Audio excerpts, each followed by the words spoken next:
One of the discussions that is going on has to do with the proposal of a group of local Hawaii Island residents to create an energy co-op. And so what I'd like to do now is ask Marco Mangelsdorf of the Hawaii Island Energy Co-op to speak to the concept. What, from your perspective, is an energy co-op?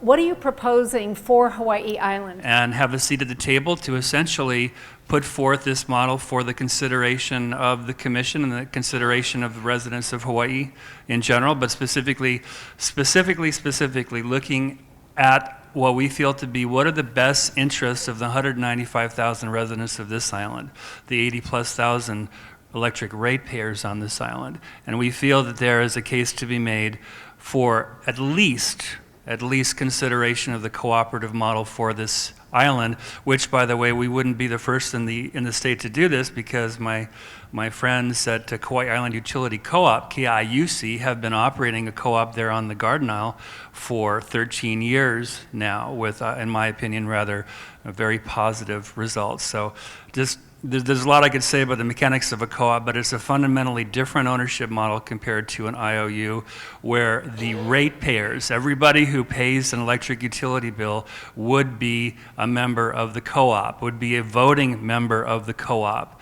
The co-op would elect a duly elected, democratically elected board of directors, which would set macro policy and be responsive to the ratepayers. So it's a much more community-based, much more local-based, local-focused model for what I feel to be is one of the most important public infrastructures on this island, which is power generation, transmission, and distribution. If I understand the co-op model correctly, Marco, it means that you, the co-op, would be purchasing Hawaiian Electric Light Company from its owner, whether the owner was HEI or NextEra, which means that there has to be a willing seller. So I really have two questions wrapped up in this. One is, what do you think the value of HELCO is? And where would the money come from? Assuming somebody's going to agree to sell it to you.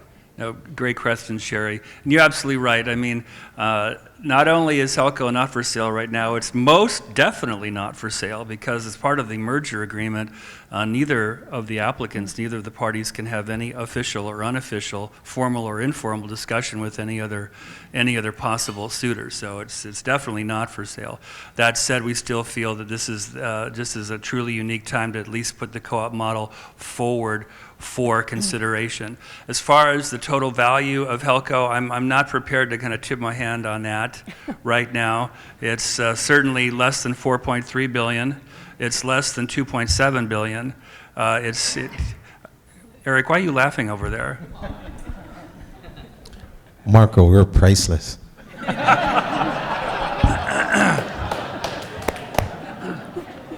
I can always count on Jay to set me straight when I'm just kind of out there in the ether. So thank you, Jay. So I'm gonna defer that question for now in terms of the value of HELCO. I mean, like many things in life, it's going to be subject to, if and when we have the opportunity, it's subject to negotiation.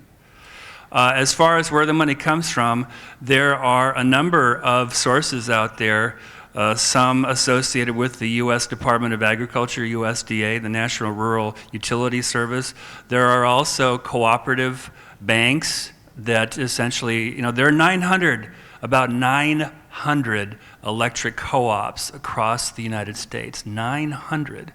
And they have organizations that pool their resources for IT, for admin, for financing, and we are very confident that we would be able to tap into those resources if and when the time came to be able to put together the required financing to do a sale, again, assuming a willing seller.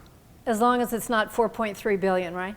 That's probably a bit more than we could afford, and I think it's going to be sub-billion.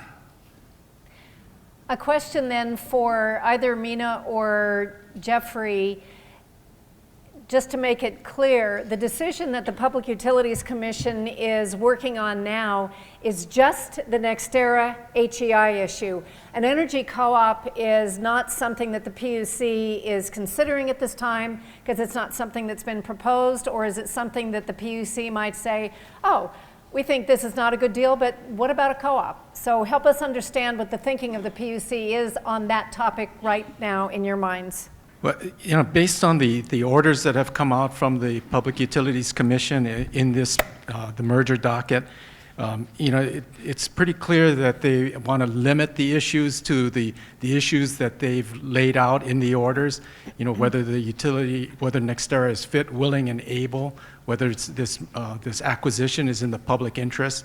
It would seem that the commission is not likely to expand the issues into you know, some of these, you know, alternative models for the utility, you know, or just kind of individual issues such as LNG and some of the other things that have been raised. Jeff, LNG, in case someone doesn't know. Remember? Oh, so, I'm sorry, liquefied natural gas. And to go back to the question that you asked of Marco, I did do a little bit of research.